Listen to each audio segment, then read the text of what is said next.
Grand Rising citizens, this is the NeoTokyo news broadcast.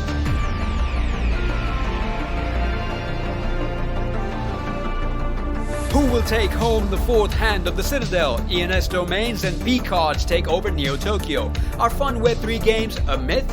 I Want My NTV and the Kingdom of Games. This is your weekly recap for all your crypto, gaming, metaverse, and NFT affairs, live from the heart of the Citadel. Here's what's making news.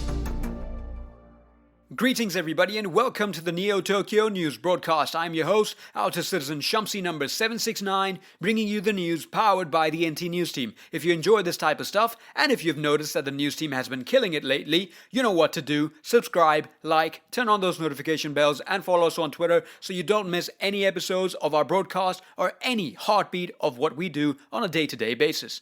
The first story of the week is brought to you by our very own in-house ayahuasca Avenger who's ready to hit the hula if he scores the hand. Alex Becker unexpectedly dropped a tweet a while ago about the fourth hand of the Citadel, which had the Citadel buzzing for a minute. It was later discovered that the hand may be going to those that have contributed the most to NT, and said group will have to then fight it out amongst them to decide the final winner. The fact that the hand has not been chosen yet will leave a lot of room for competition, although here at NeoTokyo News, we may be a little biased. Phoenix Down proposes that we hand it over to BadFuture and ZeHI. This duo is like Rey Mysterio and Edge from back in the tag team days, where one jumps off the top ropes, popping 619s in the newspapers, and the other spears projects in the gut as he gets fresh alpha headlines out of them. Bad is calm, disciplined, and well-ordered, to such an extent that the streets say he works in his sleep. And ZeHI? His drive to improve, climb new mountains, and execute tasks to perfection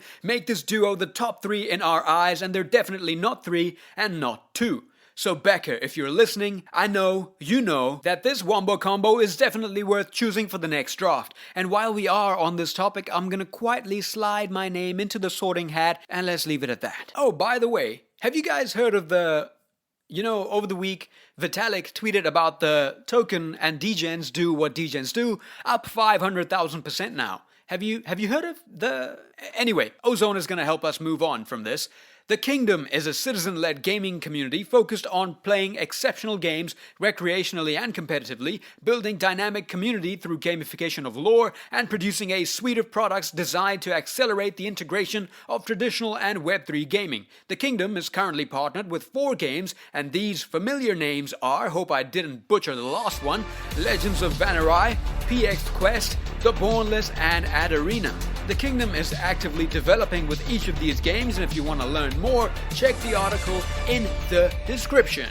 And since we are on the topic of gaming, OX Sparky spoke to Mr. Spaceman, that name gets me every time, to learn about gghunt.io in hopes to find a platform where games don't feel like a chore and where the in-game Ponzi-nomics don't tank your portfolios faster than Jim Cramer's list of bullish calls. The website seems to be a good source of Web3 games, vetted for fun over profit, and is easy to join via the link in the description. Some of the perks of joining the community are access to the Bournless, Meta Ops, Delicium, and Web3 War, alongside many other titles available for early access in the future. Furthermore, you can join the community where gaming competitions and prizes are a regular occurrence. With a DAO in the works and more developments behind the scenes, GG Hunt's Twitter should be your favorite place to visit this week.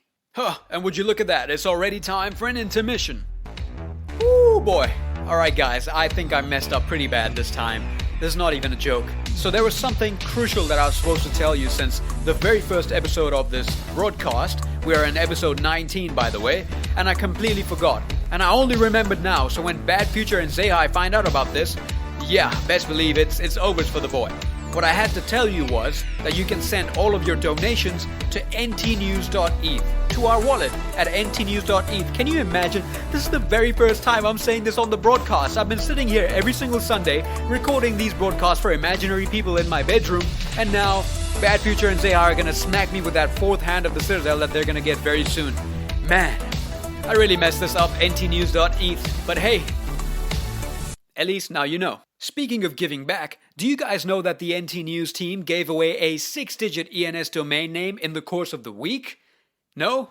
Alright, well in the week the NT News team hosted a Twitter Spaces with guests K-Trap and The Cap to discuss ENS domain names and the various applications of the technology. The Spaces was a huge success, with hundreds of listeners tuning in to learn about the ENS ecosystem, with some well-known digit holders from the community gracing the stage with ZeHI, Phoenix Down, and myself. One of those was 008.eth, who is the founder of B-Card, an on-chain business card connecting people via Polygon using the ENS technology. The Citadel was quick to realize how cool the technology is, and soon a wave of citizens raided the B-Card Twitter to mint, connect, and grow their personal business connections on-chain. The news team would like to thank the B-Card community for their help in onboarding us as part of their own, and we look forward to working on our on-chain newspaper very soon. At the end of the Twitter Spaces, our giveaway winner Maha Mojo took home 876458.eth by simply listening to the Twitter Spaces. That's all you have to do, and the news team gives back. And for our final story of the week, we have Le Boomington. For the past 19 weeks, both citizens and non-citizens have been subscribed to the NeoTokyo news channel, where they have been bearing with my voice, haven't signed a petition to kick me off yet, keeping up with their weekly dose of crypto and Web3 news alongside some occasional Twitter Spaces recordings as well. This week, the NeoTokyo Creatives Division and the news team have merged to rename our channel NeoTokyo Vision, which is the next step in our vision to inform, entertain, and connect the fine citizens of NeoTokyo and our fellow Web3 Mandem. Le Boomington's leadership with the video team from the Creatives Division and the release of NeoTokyo's one-year anniversary trailer is just a glimpse into what we're capable of. We hope you're subscribed and keep up with what's to come. And that is all for this week's NeoTokyo News broadcast. This has been your host, Outer Citizen Shumsey number 769, bringing you the news powered by the NT News team. Music brought to you by the team at Music Mainnet. We hope you enjoyed this broadcast and look forward to serving you day in and day out. Until next time, data streams connecting our minds, tying NeoTokyo together.